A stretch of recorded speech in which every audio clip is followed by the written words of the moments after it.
Here is the bowline knot tied with the tail oriented all four ways. So we start the bowline knot with the tail on the right. This is way number one. We turn a small loop away from the object that we're tying around.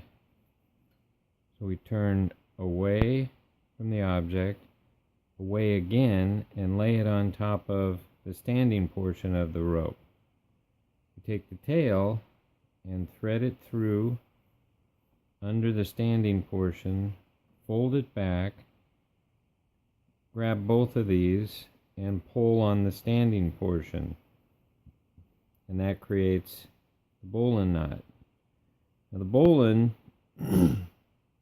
is such that we always have to have a safety knot tied to hold the knot together. One of the things we like about the bowline is it's easy to untie even after it's been heavily loaded. So the way we're going to tie it off this time is with a Yosemite Tie Off. So the tail should be in the middle. It goes down through the large loop, comes around, follows the little hump in the rope, and then retraces back and follows the standing portion. And it should look like this. You always tighten it with the standing portion, and to double check you should have these parallel. Turn it over to double check.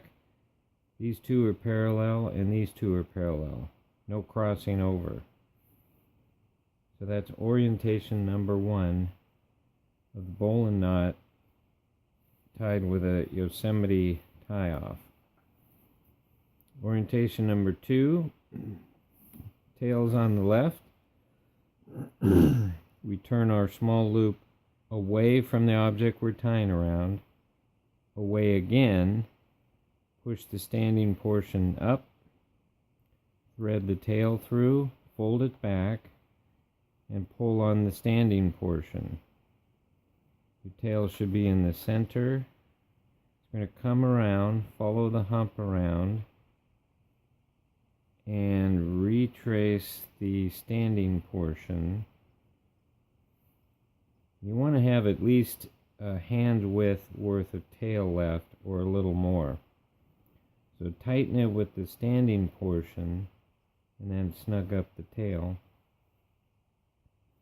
And you should have these parallel, turn it over, parallel, parallel. So that's the orientation number two of the bowline with the Yosemite retrace. Number three, you can do around your waist. So now you become the object you're tying around. So we turn the small loop away from the object we're tying around, away again, and lay it on top of the standing portion.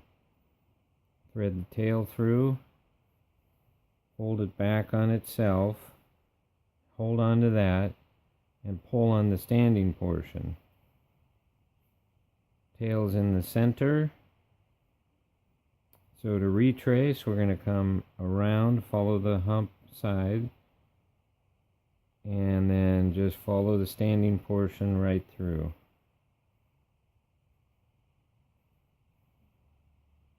Double check it, parallel. That's orientation number three. The last one, number four, the tail will be on your left side. Turn the small loop away from you, away again. Thread the tail through, pull on the standing portion, tail's in the center, and then we just do our retrace again. You can go this way, but you can see that if you do the retrace that way, it's going to try to untie the knots the wrong way.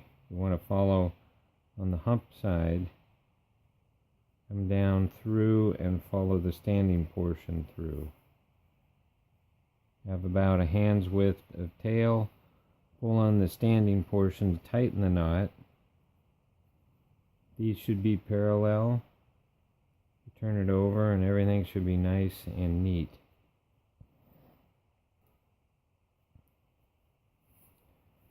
Here's a bonus way to tie the bowline around your object.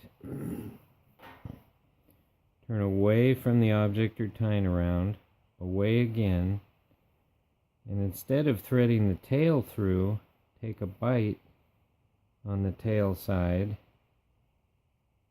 and thread that through. Fold it back. So now you have 4 lines to grab. Tighten with the standing portion. And there you can see you have the bowline, but you have a bite of rope as a tail instead of a single line. So the tail goes through the center. We're going to do the retrace with the bite of rope. So that's going to come around, same thing, it's going to follow the hump, fold through, retrace the standing portion back, make sure your lines stay parallel. Snug it up by pulling the standing portion just like before. Now you have a useful loop that you can use for rigging. Just double check to make sure everything's nice and neat. 3 lines parallel. Now you can use this for rigging, say, tensioning a back tie for an anchor. And pulling like this. Very useful. We may as well have an extra piece of rigging loop. So that's the bowline tied with the tail oriented 4 ways.